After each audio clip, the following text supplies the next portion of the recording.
From the basement, the sound grew louder, echoing up through the floorboards, his cries twisting into sobs, into laughter, into something that was no longer him at all. The friends stared at one another, pale with dread. Every instinct told them to run, but there was nowhere to go. The house had decided, and now it wanted them to follow. With shaking hands, they turned toward the basement door. Its frame was cracked, its wood blackened with mold, and from the darkness behind it came the sound of Ethan's voice, whispering, "Come down, come down, come down." The knob turned slowly, on its own, and with a sound like bone snapping, the basement door creaked open. The door to the basement hung open like a mouth waiting to swallow them whole. From the blackness beyond, Ethan's voice bled through, soft, broken, distorted. At times it was a scream, sharp and desperate, and at others it was laughter, hollow and childlike, echoing far deeper than any human voice could travel. The friends stood at the threshold, flashlights trembling in their hands. The light reached only a few steps before vanishing into the dark. It was not the kind of dark born from night. It was thicker, heavier, alive, waiting to close around them if they dared step forward. And yet, they had no choice. The front door was sealed. The windows showed nothing but void. The house had pulled them in, and now it pointed the way forward, down. With a shuddering breath, Clara whispered Ethan's name. Her voice cracked. The basement answered with a faint giggle that did not belong to Ethan at all. The first step groaned beneath their feet. Then another. The staircase spiraled downward, each plank sagging as though it had not been touched in decades. The air grew damp, heavy with the smell of mold, rust, and something else. Something sweet and rotting, like spoiled fruit left too long in the sun. Their flashlights flickered. The beams wavered against stone walls slick with moisture. Strange markings were carved into the stone. Spirals, faces without eyes, shapes that seemed to twist when the light passed over them. The whispers followed them down. Sometimes they were Ethan's voice, crying for help. Sometimes they were children, laughing just beyond the edge of the light. And sometimes they were not voices at all, but the low, animal sound of breathing. Close. Too close. Ended. Their boots sank into damp earth. The basement stretched wider than the mansion above, a cavern carved from stone, lined with rusted chains that hung from the ceiling like vines. Old furniture lay broken in piles gnawed with mold. Jars filled with dark liquid rested on shelves, their contents long since unrecognizable, and in the center stood a circle of mirrors, not cracked like the one upstairs. These were whole, tall, towering, their frames blackened and sharp. Their reflections wavered, as though the glass were made of water. And within the mirrors, Ethan stood, or at least something that wore his shape. His reflection was pale, stretched too tall, his smile too wide. His eyes were hollow pits, leaking darkness like smoke. Clara ran forward, but the others pulled her back. The thing in the mirror tilted its head and spoke in Ethan's voice, though warped, distant, as if underwater.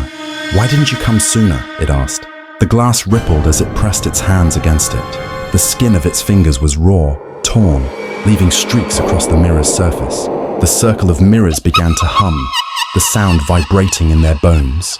Each reflection now showed something different, not the friends themselves, but twisted versions of them. Their faces melted, their eyes black, their mouths stretched in silent screams. The friends staggered back, but the basement had shifted. The staircase was gone. The walls closed in, reshaped by shadow. The only path was forward, into the circle.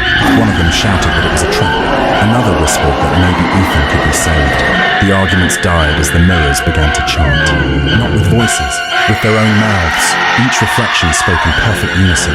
Their names, over and over. Every repetition louder, more violent, shaking the air. Clara dropped to her knees, covering her ears, tears streaming down her face.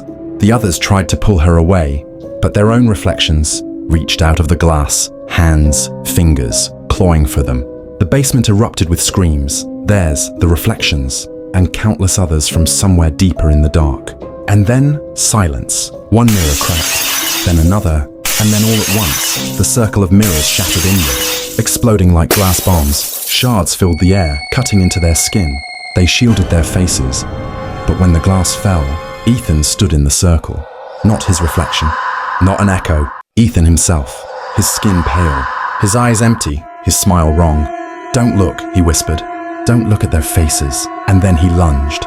The lights cut out. The sound of chains filled the basement, rattling, tightening. Something moved in the dark. Many things, crawling, dragging, pulling closer. And through it all, the diary's warning returned, whispered by 1,000 unseen voices. "If they find you, don't look at their faces." Words echoed, growing louder, filling every corner of the basement. The sound of dragging chains merged with the sound of laughter, screams, and whispers, until it was impossible to tell one from the other. The friends clutched at each other in the dark, their flashlights dead, their hope dying with the light. They could not see Ethan anymore. They could not see the mirrors. All they could feel was the press of cold hands reaching for them, fingers brushing their skin, nails scraping across their arms, their faces, their throats. They tried not to look, tried to keep their eyes shut, but the darkness pressed against their eyelids like a weight, demanding they open them. Somewhere deep in the dark, something growled, a sound too low, too ancient to belong to anything human. The air vibrated with it, rattling their bones. Then came a whisper, right against Clara's ear, so close she felt the cold breath of it. "Look at me," she screamed but kept her eyes closed. The others begged her not to open them. Around them, the basement walls groaned, chains snapping taut as if something massive had begun to stir. The ground shook beneath their feet. Dust rained from above. A roar filled the cavern, and with it, the feeling of countless eyes opening in the dark. The sound of footsteps, heavy dragging, circled them.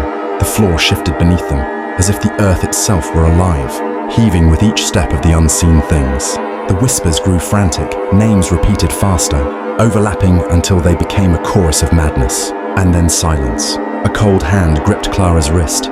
She cried out, pulling back, but the grip tightened, bone-crushing, pulling her toward the unseen. The others grabbed her, fighting against the pull. Her skin burned where the hand touched her, a mark searing into her flesh. She sobbed, refusing to open her eyes. Another scream came, this time from Marco. He too was being pulled, dragged into the darkness by something unseen. His flashlight clattered to the ground, dead and useless. He shouted, begging for help, before his voice was drowned by laughter not his own. The air filled with movement. Dozens, maybe hundreds of figures. Their steps were uneven, their breathing ragged, but they closed in all around. The smell of rot and earth pressed into their lungs. The chains clinked, wrapping tighter, until it felt like the whole basement was one great maw. Chains for teeth, shadows for flesh, and then Ethan's voice cut through it all. But it was wrong, hollow, stretched. "You should not have come." His words were followed by the snap of a chain, and then the sound of something being dragged across stone. A scream ripped through the basement, cut short as if swallowed whole.